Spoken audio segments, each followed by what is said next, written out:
तो स्टूडेंट्स आज हम लोग पावर ऑफ लेंस पढ़ रहे हैं लेंसेज में। और इससे पहले के लेक्चर्स में मैंने आपको लेंस पढ़ा दिया है, लेंस के टाइप्स पढ़ा दिए हैं, इमेज फॉर्मेशन पढ़ा दिया है, लेंस फॉर्मूला पढ़ा दिया था, और मैंने आपको मैग्निफिकेशन इन लेंस भी पढ़ा दिया है ना। आज हम लोग पढ़ रहे हैं पावर ऑफ लेंस। अब ये पावर ऑफ लेंस क्या होता है उसको थोड़ा सा समझते हैं।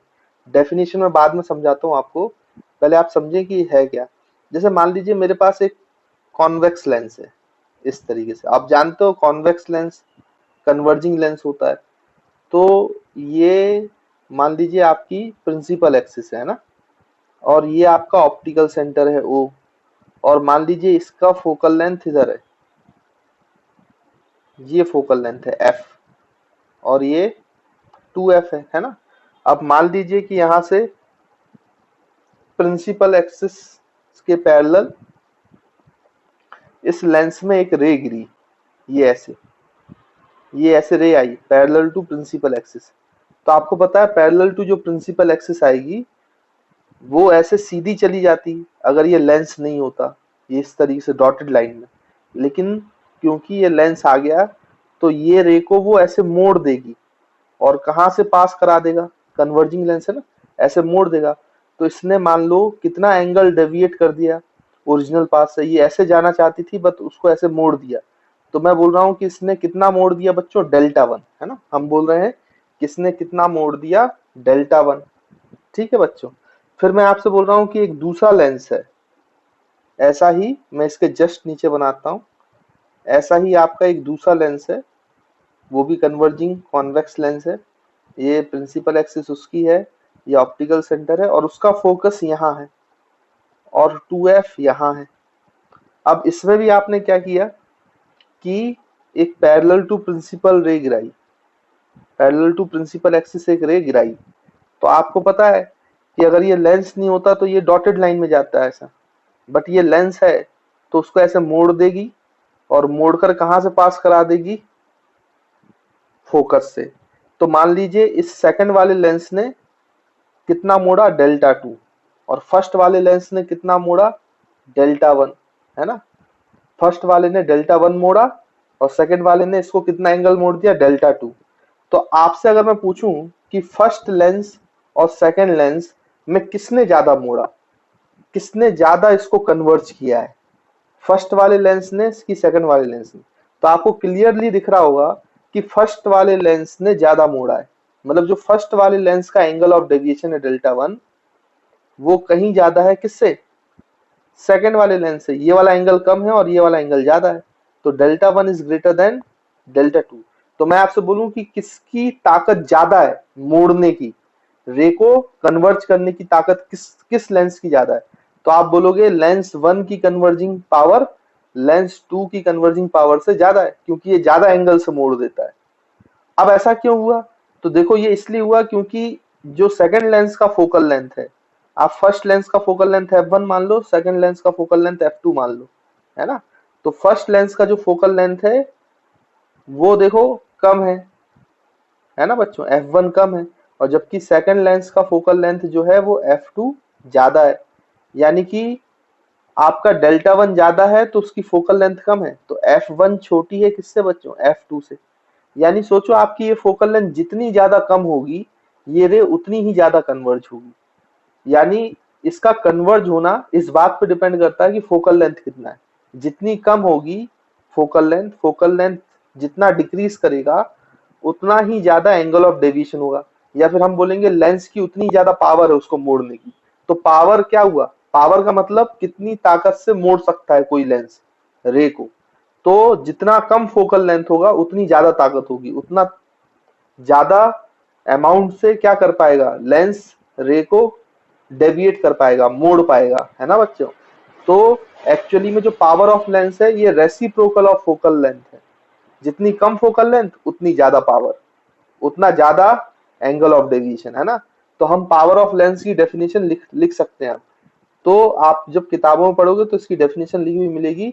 It is the it is defined as it is defined as the reciprocal reciprocal it is defined as the reciprocal of focal length. It is defined as the reciprocal of focal length of lens, है ना। तो focal length of lens का reciprocal होता है, उसको हम क्या बोलते हैं बच्चों, पावर ऑफ लेंस। तो बच्चों ये मैंने आपको definition of power of lens बता दिया। It is defined as the reciprocal of focal length of lens. अब ये जो पावर ऑफ लेंस है तो इसका फॉर्मूला क्या हो गया, रेसिप्रोकल ऑफ फोकल लेंथ, मतलब 1/f, है ना बच्चों, 1/f। तो ये आपका पावर ऑफ लेंस का फॉर्मूला हो गया। अब एक बात आप याद रखेंगे, अगर if f is taken in metre, याद रखेंगे अगर f जो है वो मीटर में लिया गया है, टेकन इन मीटर, मीटर में, देन द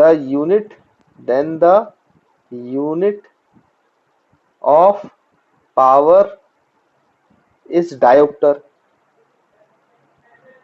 तो जो यूनिट है पावर की वो बच्चों क्या होगी, डायोप्टर। ये बात याद रखेंगे। जैसे मैं यहाँ लिख देता हूँ, जैसे power is equal to 1/f है और f को आपने मीटर्स में ले, f अगर आप मीटर्स में ले तो इसको हम पावर की यूनिट बोलेंगे डायोप्टर्स, है ना। ये पावर की यूनिट है, ऐसा बोला जाता है डायोप्टर्स।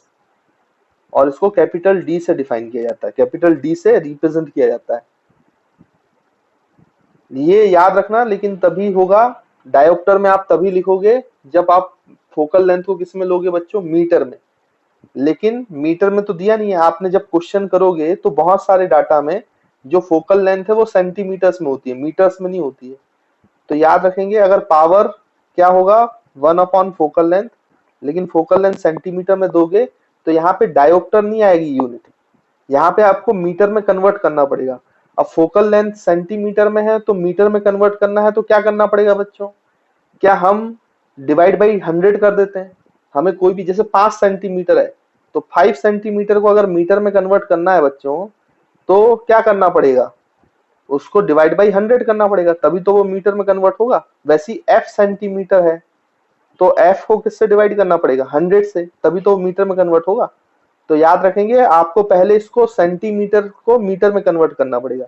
तो हम अगर कन्वर्ट करते हैं तो ये हो जाएगा f/100। तो आपका जो f है वो मीटर्स में आएगा, तो 100 ऊपर चला जाएगा, तो 100/f मीटर्स, और मीटर में आ गया तो यहाँ पर आप क्या लिख सकते हो, डायोप्टर, फिर d लिख सकते हो आप। तो याद रखेंगे, अगर आपको डायरेक्ट मीटर में दिया है तो 1/f मीटर्स में डायोप्टर्स होगा, और अगर मीटर में नहीं दिया है, सेंटीमीटर में दिया है, तो पहले इसको मीटर में कन्वर्ट करो, तब आपका पावर की यूनिट डायोप्टर आएगी। तो अगर सेंटीमीटर में आपको डायरेक्टली सेंटीमीटर में दिया है और डायरेक्टली आपको उसको सॉल्व करना है, तो यहाँ पे सेंटीमीटर में वैल्यू रखोगे तो 100 से डिवाइड कर देना, है ना बच्चों।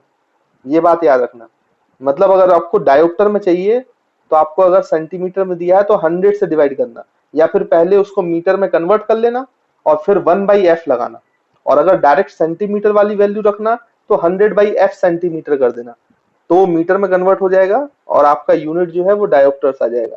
तो आई होप आपको ये बात भी क्लियर होगी। अब आप ध्यान से देखें बच्चों कि यहाँ पे जो हम पावर निकाल रहे हैं, अगर ये पावर की फोकल लेंथ नेगेटिव हुई तो आपकी पावर भी नेगेटिव आएगी, है ना, पावर की नेगेटिव वैल्यू आएगी। और अगर आपकी फोकल लेंथ पॉजिटिव हुई तो पावर की वैल्यू भी कैसी आएगी बच्चों, पॉजिटिव।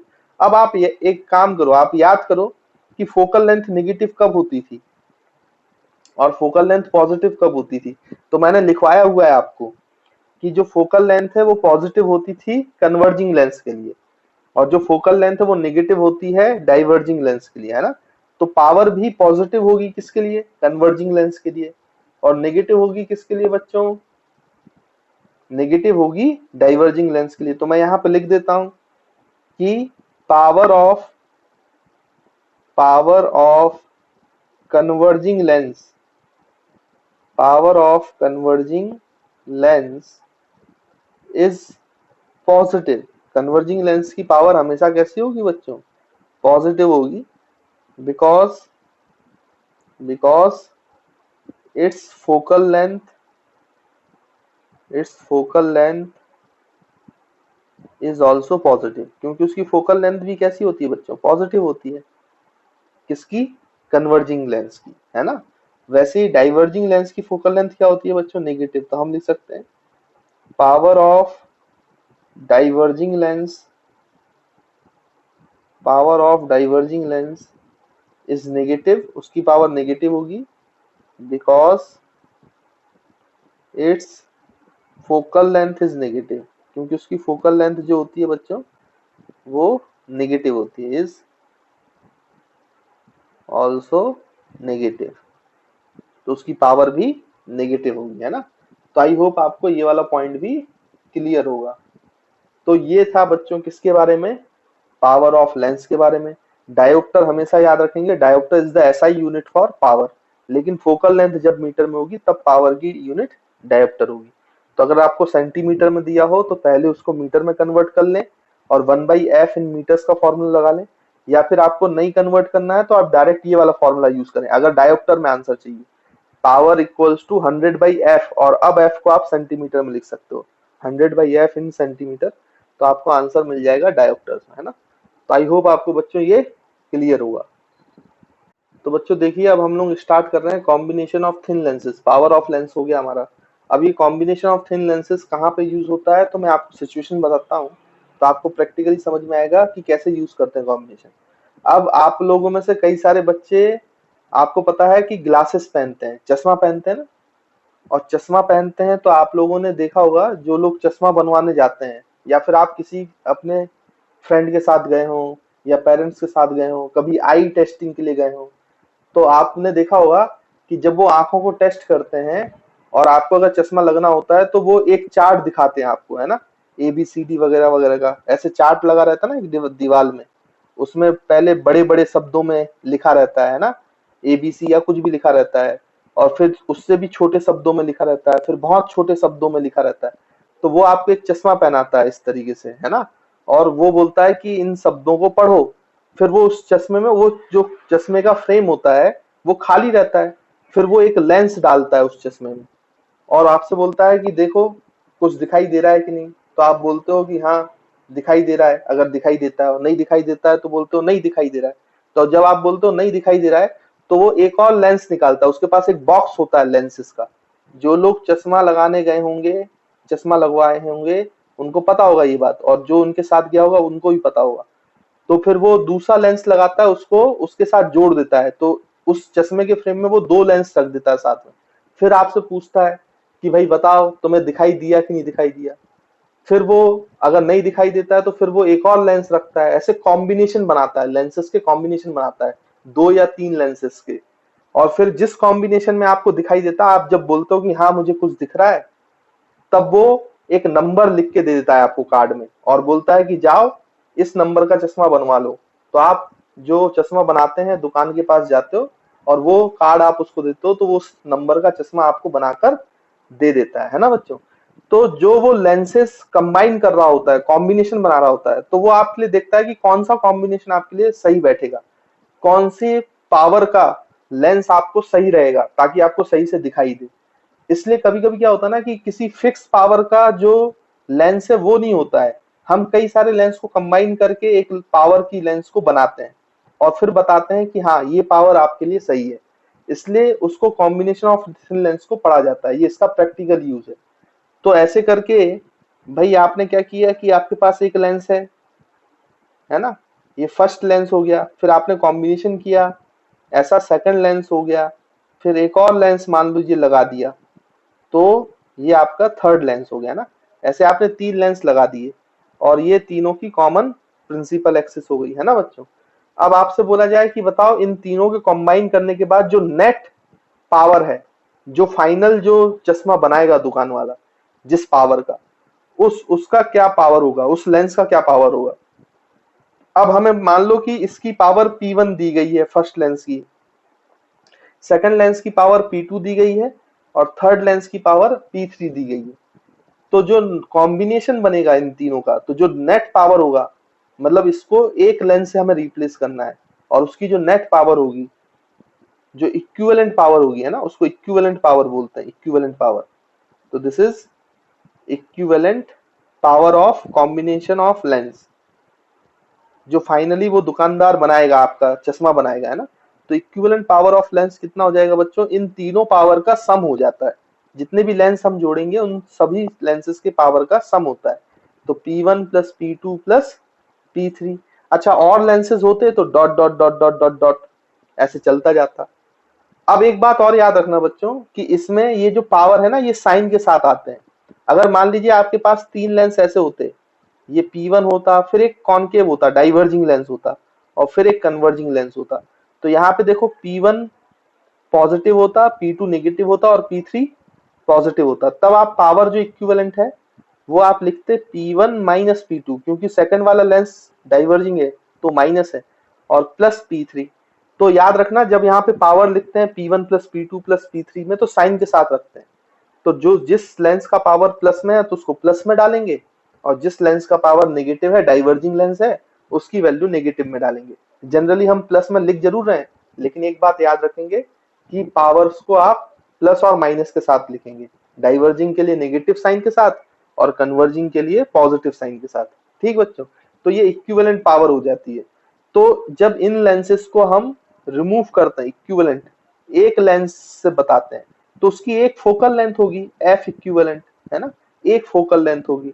तो उसकी नेट फोकल लेंथ भी निकाल सकते हैं हम चाहें तो। देखो कैसे, उसकी इक्विवेलेंट फोकल लेंथ होगी, देखो इक्विवेलेंट पावर क्या हो गया, 1 by equivalent focal length, equivalent focal length. तो इज इक्वल्स टू P1 को क्या लिख सकते हो, 1 by F1 plus 1 by F2 plus 1 by F3 and so on. चाहे जितने सारे लेंसेस कॉम्बिनेशन हो, आप इन सब के लिए लिख सकते हो। तो आप एफ इक्विवेलेंट भी निकाल सकते हो, इनका इक्विवेलेंट फोकल लेंथ भी निकाल सकते हो, और कॉम्बिनेशन ऑफ लेंसेस की इक्विवेलेंट पावर भी निकाल सकते हो, है ना। और इसका मैंने आपको बताया कि इक्विवेलेंट फोकल लेंथ और इक्विवेलेंट पावर ऑफ लेंस यानी कॉम्बिनेशन ऑफ लेंस, ऐसा प्रैक्टिकली कहाँ यूज होता है ना, जब हम ग्लासेस बनवाते हैं तब इसका यूज में लेते हैं। ठीक है बच्चों, तो आई होप आपको कॉम्बिनेशन ऑफ लेंसेज भी क्लियर हुआ। तो बच्चों पावर ऑफ लेंस और कॉम्बिनेशन ऑफ थिन लेंस भी हमारा खत्म हो चुका है, और लेंस का जो थ्योरी पोर्शन है वो भी हमारा खत्म हो गया है ना। इससे ज्यादा थ्योरी आपके एनसीईआरटी में है नहीं। अब इसके न्यूमेरिकल है तो न्यूमेरिकल तो करेंगे ही, लेकिन उससे पहले मैं आपको कुछ एक्स्ट्रा चीज बताना चाहता हूँ, है ना। मतलब ये थोड़ा सा सिलेबस के बाहर की चीज है, लेकिन आप सुने ध्यान से, आपको अच्छा लगेगा। अब आप याद करो, जब मैंने लेंस पढ़ाया था शुरुआत में, तब मैंने आपको बताया था लेंस जो है वो दो कर्व्ड सरफेसेस से मिलकर बना है। हालांकि एक कर्व्ड सरफेस हो तो भी उसको लेंस बोलेंगे, लेकिन जनरली जो हमारे पास लेंस हम पढ़ते आए हैं कॉन्वेक्स और कॉनकेव, तो उसमें दो कर्व्ड सरफेस हैं, एक ये और एक ये। तो इन दोनों का रेडियस ऑफ कर्वेचर होता है, मैंने आपको बताया था। इसका रेडियस ऑफ कर्वेचर R1 होता है और इसका रेडियस ऑफ कर्वेचर R2 है। मैंने कहा था ये अलग अलग भी हो सकते हैं और सेम भी हो सकते हैं। अभी मान लीजिए कि ये दोनों अलग अलग है ना, हम ऐसा मान लेते हैं, ऐसे मानने में तो कुछ नहीं जाता है अपना। तो आप ध्यान से देखो, तो ये दोनों अलग अलग हैं, और इसकी फोकल लेंथ है F और इसकी फोकल लेंथ है, मतलब इसका 2 टाइम्स है। यहाँ पे सेंटर ऑफ कर्वेचर नहीं लिखते हम, 2F लिखते हैं, F और 2F, है ना। और वैसे ही आप यहाँ पे भी F लिख लेते हो और 2F लिख लेते हो, ऐसा मैंने आपको बताया था, अगर आपको याद हो तो। यहाँ पे मैंने आपको बताया था कि यहाँ पे फोकल लेंथ ऐसे नहीं लिखेंगे बच्चों, कि फोकल लेंथ लिख दिया आपने रेडियस ऑफ कर्वेचर बाई 2। ऐसा क्यों नहीं लिख सकते, क्योंकि यहाँ पे तो दो रेडियस ऑफ कर्वेचर है ना। क्या आप इसको R1/2 लिखोगे या R2/2 लिखोगे, ऐसा कुछ नहीं लिख सकते, ये सब गलत है। लेंस में ऐसा होता ही नहीं है ना बच्चों, ऐसा लिखना ही गलत है। ये मिरर में सही था, लेकिन लेंस के केसेस में सही नहीं है, क्योंकि यहाँ पे दो रेडियस ऑफ कर्वेचर और दोनों अलग अलग हो सकते हैं। हाँ सेम होंगे तो शायद R/2 आपका आ जाए, बट अगर अलग अलग हैं तो ये फॉर्मूले से आप फोकल लेंथ नहीं निकाल सकते। हालांकि आपको कभी भी ऐसा नहीं होगा कि रेडियस ऑफ कर्वेचर दिया जाए और फोकल लेंथ निकालने को बोला जाए, ऐसा आपके कोर्स में नहीं है, कोई फॉर्मूला नहीं है। लेकिन फोकल लेंथ निकालने का एक फॉर्मूला होता है, और बड़ा ही इंपॉर्टेंट फॉर्मूला है वो। देखो मैं आपको फोकल लेंथ निकालने का फॉर्मूला बताता हूँ। तो यहाँ पे जो लेंस का रिफ्रैक्टिव इंडेक्स है उसको मैं NL से रिप्रेजेंट कर रहा हूँ। यहाँ पे NL क्या है बच्चों, NL is the refractive index of lens, याद रखेंगे, NL is the refractive index of lens. और यहाँ पर जो सराउंडिंग मीडियम है, जो लेंस के बाहर का मीडियम है, सराउंडिंग मीडियम, उसका हम रिफ्रैक्टिव इंडेक्स NS बोल देते हैं, NS। तो NS क्या हो गया बच्चों, अधिकतर केस में ये एयर ही रहेगा तो उसकी वैल्यू 1 हो जाएगी। लेकिन अगर मान लो इस लेंस को मैं वाटर में डुबा दूं, पानी में डुबा दूं, तो इसका सराउंडिंग मीडियम बदल गया ना, तो जो रिफ्रैक्टिव इंडेक्स है वो बदल जाएगा ना। तो इसलिए मैं यहाँ पे जनरलाइज कर रहा हूँ कि आप कहीं पे भी लिख लो, अगर एयर है तो NS को 1 ले लेना। तो NS की वैल्यू रिफ्रैक्टिव इंडेक्स ऑफ, हम बोलेंगे surrounding medium, refractive index of surrounding medium, refractive index of surrounding medium, है ना बच्चों।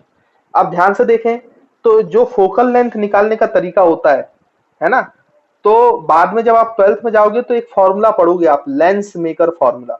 उस लेंस मेकर फॉर्मूले में फोकल लेंथ निकालने का तरीका आता है जब हम वो डेरिवेशन करते हैं, लेकिन हमें डेरिवेशन नहीं करना है, तो मैं आपको डायरेक्टली फॉर्मूला बता देता हूँ। तो फोकल लेंथ निकालने का जो फॉर्मूला है बच्चों, तरीका है, वो है 1/f, है ना। 1/f का जो फॉर्मूला आता है फोकल लेंथ निकालने के लिए, वो आपका आता है refractive index of lens upon refractive index of surrounding -1 bracket और into 1/r1 radius of curvature और -1/r2। अब याद रखेंगे आप, जैसे यहां से रे ऐसे आई तो जो पहले जिस सरफेस पे टकराएगी उसका रेडियस ऑफ कर्वेचर r1 है, और जो दूसरे बार टकराएगी फिर इससे रिफ्रैक्ट होके जाएगी और दोबारा टकराएगी, तो दूसरा रिफ्रैक्शन जब होगा वो रेडियस ऑफ कर्वेचर r2 है। ये याद रखना। अगर सोचो मैं यहाँ से रे को लेफ्ट से राइट से लेफ्ट की तरफ भेजता तो r2 मेरा r1 की जगह आता और r1 आपका r2 की जगह आता है। तो इस बात को याद रखना, r1 उस वाले सरफेस का रेडियस ऑफ कर्वेचर है जहां पे रे पहले टकराई, और r2 उस वाले कर्वेचर का रेडियस ऑफ कर्वेचर है, सरफेस का रेडियस ऑफ कर्वेचर है जहां पे जो रे है वो दोबारा टकराएगी, है ना, दूसरी बार रिफ्रैक्शन होगा। और NL क्या है बच्चों, NL is the refractive index of lens and NS is the refractive index of surrounding medium. तो आई होप आपको फॉर्मूला क्लियर होगा। अब इस फॉर्मूले को मैं अप्लाई करा के ही बताता हूँ, एक दो न्यूमेरिकल करा के ही बताता हूँ मैं आपको, है ना, कि इसको कैसे अप्लाई करते हैं।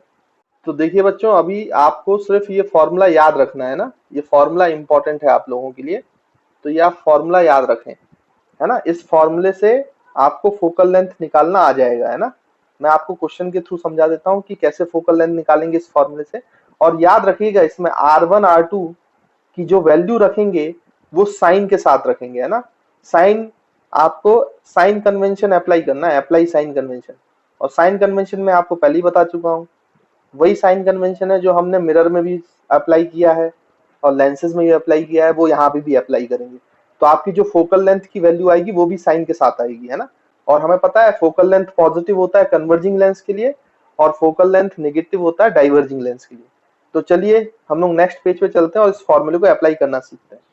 तो देखो, मैं आपसे एक क्वेश्चन पूछता हूँ, उसका फोकल लेंथ हमें निकालना है। मान लीजिए आपको ऐसी सिचुएशन दी गई एग्जाम्पल के तौर पर, कि आपको बोला गया कि हमारे पास एक इस तरीके का लेंस है ना, कॉन्वेक्स लेंस है, और ये उसका ऑप्टिकल प्रिंसिपल एक्सिस है। अब मान लीजिए बोला गया कि इसकी जो रेडियस ऑफ कर्वेचर है तो वो 10 सेंटीमीटर है, और जो इसकी ये वाली रेडियस ऑफ कर्वेचर है वो मान लीजिए 20 सेंटीमीटर है, और बाहर एयर है, और यहाँ पर जो लेंस का रिफ्रैक्टिव इंडेक्स है ना, वो 1.5 है। ठीक, अब आपसे बोला जाए कि बताओ इस लेंस की फोकल लेंथ क्या होगी। तो इस लेंस की फोकल लेंथ हमेशा कैसे निकालते हैं वो मैं आपको बता देता हूं। तो मान लीजिए रे यहां से आ रही है, लेफ्ट से राइट की तरफ रे ऐसे आ रही है रे, है ना। तो हमारे लिए फर्स्ट जो रेडियस ऑफ कर्वेचर हो गया, मैंने आपको बताया जहां से इंसिडेंट रे आए और पहले रिफ्रैक्शन हो उसको आप फर्स्ट r1 मानेंगे और इसके लिए आपको r2 मानेंगे, है ना। तो ये ब्लैक कलर्स की जो रे है वो इंसिडेंट रे है। तो आपके लिए फर्स्ट केस के लिए जब मैंने ब्लैक वाली रे मानी है, तो आप देखो फर्स्ट केस के लिए r1 जो है वो आपका 10 सेंटीमीटर हो गया, क्योंकि पहले रे किससे टकराई है, इस वाले सरफेस से, और इसका रेडियस ऑफ कर्वेचर कितना है, 10। अच्छा, इस वाले का सेंटर किधर है बच्चों, इसका कर्व ऐसा है तो इसका सेंटर राइट साइड होगा, और क्योंकि राइट की तरफ रे आ रही है तो राइट की तरफ की डायरेक्शन क्या हो जाएगी बच्चों, पॉजिटिव। हमने साइन कन्वेंशन तो सीखा ही हुआ है, तो राइट की तरफ ही इसका सेंटर ऑफ कर्वेचर होगा। तो R1 की जो वैल्यू होगी वो पॉजिटिव में होगी, तो R1 की वैल्यू हम लेंगे 10 सेंटीमीटर। वैसे ही R2 की वैल्यू, अब ये दोबारा रे इससे टकराएगी R2 से, तो R2 हमारे लिए 20 हो जाएगा। लेकिन ये जो 20 वाला सरफेस है इसका सेंटर लेफ्ट में होगा और लेफ्ट की डायरेक्शन में नेगेटिव लेंगे, तो R2 की वैल्यू हो जाएगी -20 सेंटीमीटर। और आपका रिफ्रैक्टिव इंडेक्स ऑफ लेंस कितना दिया है बच्चों, 1.5। और refractive index of surrounding medium, वो तो एयर है, तो एयर है तो कितना हो गया बच्चों, 1। तो सराउंडिंग मीडियम का रिफ्रैक्टिव इंडेक्स 1 हो गया। ठीक है बच्चों, अब हम क्या निकालते हैं, फोकल लेंथ निकालते हैं। तो फोकल लेंथ का फॉर्मूला हमारे पास था कितना, 1/f इज इक्वल्स टू आपका refractive index of lens upon refractive index of surrounding medium -1, 1/r1 -1/r2, है ना। यही तो हमारे पास फॉर्मूला था, इस फॉर्मूले अप्लाई करो आप। तो 1 फोकल लेंथ कितना आएगा बच्चों, देखो 1 फोकल लेंथ आएगा आपका is equals to refractive index of lens, वो 1.5 है और ये सराउंडिंग 1 है, तो 1.5/1, और 1.5 को आप 3/2 लिख सकते हो, तो 3/2 -1 लिख लिया था। 1.5 को मैंने 3/2 लिख लिया। और 1/r1, R1 की वैल्यू बच्चों 10 है और R2 की वैल्यू -20 है, तो माइनस माइनस प्लस हो जाएगा, तो प्लस 1/20, है ना। अब इसको आप सॉल्व करोगे तो देखो यहाँ पे एलसीएम 20 आएगा, तो ये आ जाएगा बच्चों कितना, 3 है ना। इसको सॉल्व करोगे तो ये आ जाएगा 3/20 और ये हो जाएगा 1/2। तो आप देखोगे तो ये 3/40 आ जाएगा, आप सॉल्व करके देखना 3/40 आएगा। ये तो 1/f आया, तो फोकल लेंथ कितना आया, इसका रेसिप्रोकल कर दो, तो ये हो जाएगा 40/3। और देखो ये जो फोकल लेंथ है ये प्लस में आया 40/3 सेंटीमीटर। प्लस का मतलब क्या हुआ बच्चों, कि इसका जो फोकल लेंथ है वो राइट साइड है और कितनी दूरी पर है बच्चों, 40/3 सेंटीमीटर पे। तो देखो फोकल लेंथ निकल आया, है ना, इस लेंस का हमारा फोकल लेंथ निकल आया। इसका मतलब जब रे कन्वर्ज होगी तो ऐसे जाएगी, देखो फोकल लेंथ पॉजिटिव है तो ये कन्वर्जिंग, कैसा लेंस है, ये कन्वर्जिंग लेंस है। तो आई होप आपको ये बात क्लियर हुई होगी। ठीक, उसके बाद ध्यान से देखो आप, तो मैं एक काम और करता हूं कि आपको एक चीज और मैं आपको समझाता हूं इसमें। देखें कि मान लीजिए रे आपकी लेफ्ट टू राइट ना आते हुए आपकी जो रे है, इंसिडेंट रे है, वो राइट से आ रही है लेफ्ट की तरफ, यानी ऐसे गिर रही है इंसिडेंट रे। ये केस नंबर 2 जो मैंने सेकंड से बताया था, और ब्लैक कलर से जो बनाया था वो केस नंबर 1 था। तो यहां से लेफ्ट टू लेफ्ट आ रही है इंसिडेंट रे। तो अब आपका R1 क्या होगा, पहले रे किससे टकराएगी बच्चों, 20 सेंटीमीटर वाले सरफेस से, तो आपका R1 हो जाएगा 20 और R2 हो जाएगा 10। तो हम सेकंड केस के लिए भी सॉल्व करते हैं, तो रेड कलर वाला मैं सेकंड केस ले रहा हूं। अब इंसिडेंट रे कहां से कहां आ रही है, राइट टू लेफ्ट। तो देखो आपका R1 की वैल्यू अब 20 सेंटीमीटर हो जाएगी प्लस में, क्योंकि राइट टू लेफ्ट आ रही है, तो राइट टू लेफ्ट वाली जो डायरेक्शन होगी बच्चों वो कैसी डायरेक्शन होगी, पॉजिटिव, है ना। और इसका सेंटर लेफ्ट की तरफ होगा, तो हम +20 लिख सकते हैं। वैसे ही R1 जो होगा, तो सेकंड सरफेस का देखो radius of curvature, centre of curvature किधर है, राइट की तरफ, तो राइट की डायरेक्शन पॉजिटिव है, लेफ्ट की डायरेक्शन पॉजिटिव है, राइट की डायरेक्शन नेगेटिव है, तो R1 हो जाएगा -10 सेंटीमीटर, है ना। और रिफ्रैक्टिव इंडेक्स ऑफ लेंस जो है वो तो 1.5 ही है, और रिफ्रैक्टिव इंडेक्स ऑफ सराउंडिंग है वो तो एयर है, तो वो 1 ही है। तो हम यहां से फिर से निकालें, तो 1/f इज इक्वल्स टू, फिर से ये सारी वैल्यूज पुट कर दो आप, तो ये 3/2 -1, बस यहाँ पे चेंज आएगा 1/r1। R1 की जगह अब यहाँ पे 20 सेंटीमीटर है और R2 की जगह 10 है, तो माइनस माइनस प्लस 1/10 हो जाएगा। इसको आप फिर से सॉल्व करोगे तो ये 3/40 आएगा, यानी फोकल लेंथ जो है वो अभी भी +40/3, इसका रेसिप्रोकल करो, 40/3 सेंटीमीटर आ रहा है, यानी कि अब फोकल लेंथ इधर बना है 40/3 पर, तो ये रे ऐसे कन्वर्ज हो जाएगी, ये रेड वाली रे ऐसे आके फोकस से पास हो जाएगी। और पॉजिटिव आने का मतलब, क्योंकि हमने लेफ्ट की डायरेक्शन को पॉजिटिव माना था इसलिए लेफ्ट की साइड फोकस बनाया। तो देखो अभी भी ये कन्वर्जिंग लेंस ही है। तो मैं आपको बस इतनी सी बात बताना चाहता था इन दोनों तरीकों से कराकर, कि आपकी जो लेंस की फोकल लेंथ है वो इंसिडेंट रे की डायरेक्शन पे डिपेंड ही नहीं करती है, चाहे इंसिडेंट रे आपका लेफ्ट से आए चाहे इंसिडेंट राइट से आए, उससे फोकल लेंथ को कोई फर्क नहीं पड़ता है। लेंस का फोकल लेंथ फिक्स होता है, उसकी वैल्यू फिक्स होती है। इंसिडेंट रे की डायरेक्शन से कोई फर्क नहीं पड़ता। देखो मैंने अभी आपको सॉल्व करके बताया। तो यहाँ पे नोट करने वाली जो बात है वो क्या है कि focal length of lens is independent focal length of lens is independent of direction of incident ray। Incident ray की डायरेक्शन से कोई भी फर्क नहीं पड़ता है। डायरेक्शन ऑफ इंसिडेंट रे, उस पे इंसिडेंट रे की डायरेक्शन से कोई फर्क नहीं पड़ता है, वो इंडिपेंडेंट है। चाहे आपकी जो इंसिडेंट रे है वो लेफ्ट से आए चाहे राइट से आए, वो हमेशा क्या करेगी बच्चों, वो हमेशा क्या क्या होगी, तो वो हमेशा ही आपका इंडिपेंडेंट होती है इंसिडेंट रे से। फोकल लेंथ चेंज नहीं होती इंसिडेंट रे की डायरेक्शन से, है ना। तो ये एक इंपॉर्टेंट बात हो गई। एक और इंपॉर्टेंट बात है वो आपको सीखना है, वो क्या है वो मैं आपको बताता हूँ। जैसे एक और एग्जांपल अगर मैं आपको दूं कि मान लीजिए आपसे मैंने बोला कि यही आपका कॉन्वेक्स लेंस है। देखो ये कन्वर्जिंग लेंस है, आपको पता था कॉन्वेक्स लेंस जो होता है वो कन्वर्जिंग होता है। और ये कॉन्वेक्स लेंस का जो ये वाला है ये वही आर आप 10 सेंटीमीटर ले लो, और ये वाले रेडियस ऑफ कर्वेचर को 20 सेंटीमीटर ले लो, और यहाँ पे रिफ्रैक्टिव इंडेक्स ऑफ लेंस आप ले लो 1.5, है ना।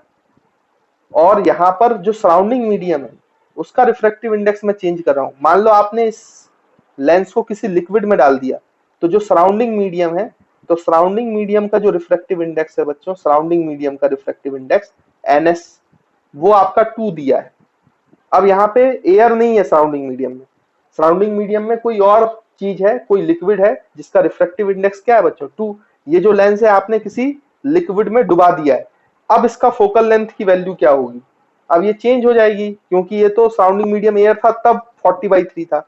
अगर लिक्विड में आपने डुबा दिया है तो कितना फोकल लेंथ होगा वो निकालना है। तो वो कैसे निकालेंगे, तो उसको निकालने के लिए कोई दिक्कत नहीं है। और मैंने अभी आपको बताया ही है कि इंसिडेंट रे की डायरेक्शन से कोई फर्क नहीं पड़ता है, तो आप कहीं से भी ले लो इंसिडेंट रे। मान लो ऐसे गिर रही है तो ये वाली डायरेक्शन हो गई आपकी क्या बच्चों, पॉजिटिव। तो यहाँ पे देखो इसके लिए आपको क्या लिखना पड़ेगा, R1 क्या होगा, जब पहले टकरा रही है तो 10 वाले सरफेस पे पहले टकराई तो R1 10 सेंटीमीटर, और इसका राइट साइड सेंटर है इसलिए पॉजिटिव लेंगे।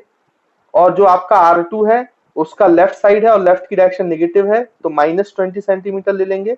रिफ्रैक्टिव इंडेक्स ऑफ लेंस जो है वो 1.5 है, 1.5 को 3/2 लिख सकते हैं। और refractive index of surrounding medium जो है लिक्विड का वो है 2। अब अप्लाई करो तो फोकल लेंथ निकालो, तो 1/f is equals to, formula आपके सामने है, मैं डायरेक्ट वैल्यू पुट कर रहा हूँ। रिफ्रैक्टिव इंडेक्स ऑफ लेंस क्या है बच्चों, 3/2 by refractive index of surrounding medium 2 -1, है ना। और यहाँ पे 1/r1, R1 की वैल्यू 10 और R2 की वैल्यू -20, तो माइनस माइनस क्या हो जाएगा बच्चों, प्लस 1/20, है ना। अब आप इसको सॉल्व करोगे तो देखो ये हो जाएगा 3/4 -1, और ये सॉल्व करोगे तो ये आ जाएगा आपका 3/20, है ना। करके देखो आप 3/20 आएगा। तो यहाँ से इसको सॉल्व करोगे फर्दर तो 3/4 -1 क्या हो जाएगा बच्चों, -1/4, है ना। अगर आप ध्यान से देखें तो इसको जब सॉल्व करोगे आप तो ये कितना आ जाएगा बच्चों, देखो आप, ये तो आ जाएगा -1/4, है ना। तो ये -1/4 एलसीएम लेकर और इंटू 3/20, और फिर इसको रेसिप्रोकल करो, ये तो 1/f की वैल्यू है, इसको उल्टा करोगे तो नीचे 80 है, 80 ऊपर चला जाएगा, 3 नीचे आ जाएगा, तो इसकी फोकल लेंथ कितनी आएगी बच्चों, -80/3, -80/3 सेंटीमीटर। माइनस का मतलब क्या है बच्चों, देखो यहाँ पे इंपॉर्टेंट बात, देखो अभी पहले हमने देखा तो +40/3 आया था, अब देखो -80/3 आ रहा है आंसर। -83/3 का मतलब left side negative direction left side है ना, तो लेफ्ट साइड फोकस है। इसका मतलब रे ऐसे आई है तो यहाँ से रिफ्लेक्शन होने के बाद जाएगी, क्योंकि ये पैरेलल है तो हमें ऐसा लगेगा कि ये फोकस से पास हुई है, फोकस से आती हुई दिखाई देगी। देखो अब देखो ये जो कॉन्वेक्स लेंस है इसने क्या कर दिया रे को, इसने रे को कन्वर्ज नहीं किया, इसने डाइवर्जिंग कर दिया, डाइवर्ज कर दिया, डाइवर्ज। यानी कि यहाँ पे एक और इंपॉर्टेंट बात निकल के आती है, अगर आपसे पूछा जाए कि कॉन्वेक्स लेंस हमेशा कन्वर्जिंग लेंस है तो ट्रू है कि फॉल्स है, तो उसका आंसर फॉल्स होगा, ये ट्रू नहीं होगा। देखो इस वाले केस में तो ये कन्वर्ज कर रहा है रे को, लेकिन इस वाले केस में कहाँ कन्वर्ज किया उसने रे को, इसने डाइवर्ज कर दिया। यानी कॉन्वेक्स लेंस जो है वो कन्वर्जिंग लेंस भी हो सकता है और डाइवर्जिंग लेंस भी हो सकता है। कन्वर्जिंग और डाइवर्जिंग कब होगा, ये इस बात पे डिपेंड करता है कि सराउंडिंग मीडियम का रिफ्रैक्टिव इंडेक्स क्या है, सराउंडिंग मीडियम का रिफ्रैक्टिव इंडेक्स। तो यहां पे देखो, ये कन्वर्जिंग लेंस तब है, कॉन्वेक्स लेंस कन्वर्जिंग लेंस तब है जब refractive index of lens is greater than refractive index of surrounding medium. तब आपका जो कॉन्वेक्स लेंस है वो किसकी तरह बिहेव करता है बच्चों, कन्वर्जिंग लेंस की तरह। हमेशा करता है नहीं, वो तभी बिहेव करता है कन्वर्जिंग लेंस की तरह जब आपका refractive index of lens, convex lens का रिफ्रैक्टिव इंडेक्स आपके सराउंडिंग मीडियम के रिफ्रैक्टिव इंडेक्स से ज्यादा होगा। लेकिन अगर इसमें उल्टा हो जाए कि लेंस का जो रिफ्रैक्टिव इंडेक्स है वो less than refractive index of surrounding हो जाए, जो यहाँ पर है, यहाँ पे सराउंडिंग मीडियम का रिफ्रैक्टिव इंडेक्स 2 है और लेंस का रिफ्रैक्टिव इंडेक्स 1.5 है, तो छोटा हो गया ना। तो कॉन्वेक्स लेंस के लिए, कॉन्वेक्स लेंस के लिए अगर सराउंडिंग मीडियम का रिफ्रैक्टिव इंडेक्स लेंस के रिफ्रैक्टिव इंडेक्स से बड़ा हो जाए तो फिर वो कन्वर्जिंग लेंस नहीं होता है, कॉन्वेक्स लेंस डाइवर्जिंग लेंस हो जाएगा, डाइवर्जिंग लेंस। ये बात हमेशा याद रखना है। इसलिए मैंने जब आपको फोकल लेंथ का साइन बताया था कि नेगेटिव और पॉजिटिव, तो मैंने कभी भी नहीं कहा कि कॉन्वेक्स लेंस का फोकल लेंथ पॉजिटिव होता है, मैंने हमेशा कहा कन्वर्जिंग लेंस का फोकल लेंथ पॉजिटिव होता है। और कन्वर्जिंग लेंस कॉन्वेक्स लेंस भी हो सकता है और कॉनकेव भी कन्वर्जिंग की तरह बिहेव कर सकता है। अब इसका उल्टा वाला जो सिचुएशन है वो आप कॉनकेव में लगाओ। अगर कॉनकेव लेंस में भी refractive index of lens surrounding medium से ज्यादा होगा तब वो डाइवर्जिंग होगा, और कॉनकेव लेंस के लिए अगर सराउंडिंग मीडियम का रिफ्रैक्टिव इंडेक्स ज्यादा होगा रिफ्रैक्टिव इंडेक्स ऑफ लेंस से, तो फिर वो कन्वर्जिंग लेंस हो जाएगा।